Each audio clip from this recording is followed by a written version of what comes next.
President Trump didn't just defend Western civilization during his visit to Poland today. During a joint news conference with the Polish president, Trump criticized CNN for hounding that anonymous Reddit user who had the gall to create an anti-CNN GIF featuring the president.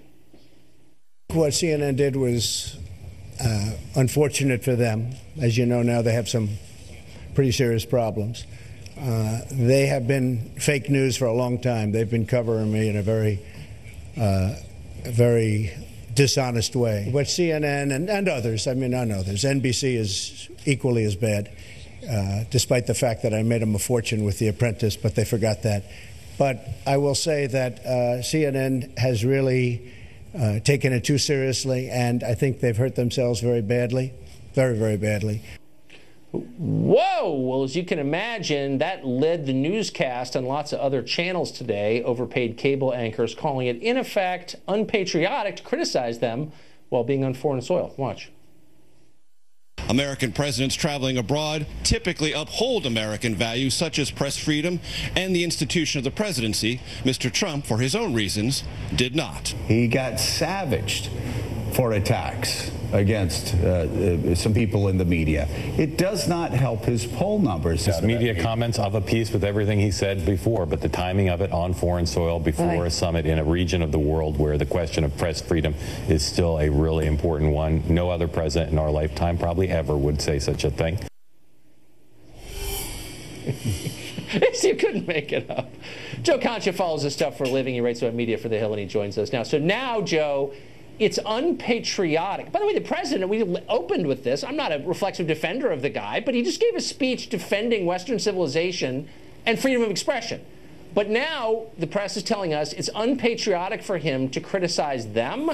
How does that work? I thought it was unpatriotic to criticize soldiers on foreign soil, but now cable anchors are in the same category? How does this work? How does it work? It works in a way of selective outrage, Tucker, because I don't know if you saw Maxine Waters' tweet that came out just a couple hours ago. She said about Donald Trump, our president, on foreign soil with foreign leaders, all right? Because apparently this is against the rules as well. Only a weak and impotent leader would spend more time attacking his predecessor in the free press than those in the world truly threatening us. So then I looked at the Twitter feeds of all the people you just played, and no one seems to be condemning Ms. Waters for making that mistake of criticizing a president while he's overseas. So until I see that, this is the definition of selective outrage, and it's phony.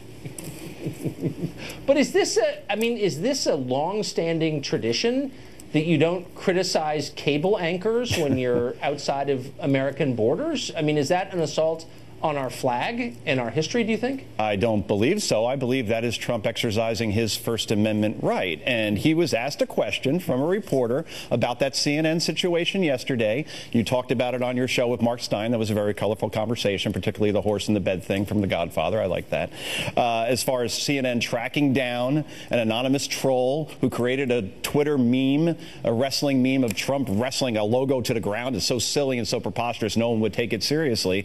And then the network actually threatening to expose this person if he acted inappropriately on the internet ever again. That's called doxing. That was something that was condemned by the left and the right. And CNN, it was just another self-inflicted wound that the president was addressing during a press conference where he was asked a question and he gave an answer. Is he a traditional president? No. But you ask a question, you give an answer. That's how it works. You know, my unsolicited editorial is you get a lot out of laughing at things once in a while. Like, you can't be outraged all the time about everything. It's not a good look. So what's going on? You're a media reporter. You follow this stuff carefully. CNN has had an awful lot of crises in the past few weeks. Is there any indication that the people who run the place are looking within and saying, you know, maybe we didn't make all the mistakes we're accused of, but we made some and we're going to fix them? Is there any sense of that? I don't see that in terms of the public comments, in terms of the Twitter feeds of some of the on-air personalities and the network president. They seem to be playing the card that they are the victims here, that Donald Trump, the president, is bullying them, that conservative media is bullying them, and they don't seem to be acknowledging the myriad of mistakes mistakes that they have made. And I would say this is the worst stretch in the 37-year history of CNN. Just think of the aggregate for a second, Tucker. You had 2 major retractions in June, one of which involving Anthony Scaramucci, who is a Trump ally, that led to 3 resignations of highly decorated reporters. You had Kathy Griffin holding up the fake severed head of Donald Trump that led to her getting fired from the network's New Year's Eve coverage. You had Reza Islan, who was a host, who was fired because he called the president POS. You had producers caught on camera in undercover videos talking about how the narrative in Russia is mostly BS and that American voters are stupid. And then obviously the July 4th situation with the Reddit troll that they said they would expose if he acted inappropriately. All of these things in aggregate, Tucker, is horrible. And then today you had Chris Cillizza, who is their political editor at large,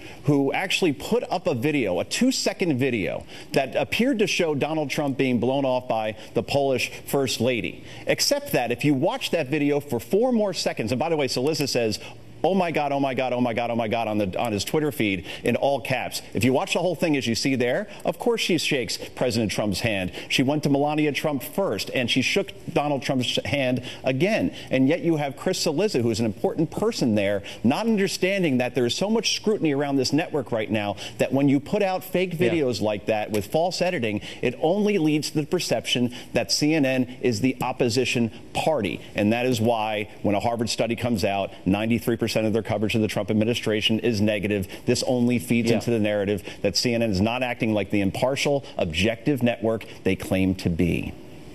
That's, I still have friends there. I think they're dying. This is so embarrassing for them. It's got to be tough, right? It's a tough business, and for this to happen on a daily basis where your network's called out, I couldn't imagine what it's like. Because unless you're on air, you don't get paid a lot, and the hours stink, and you work weekends, and then just to see your network get bashed for your hard work, I feel sorry for some of the producers I know over there as well. And run like a political campaign, not a journalism organization. It's very sad. Joe, thanks you. Thank you. Appreciate it.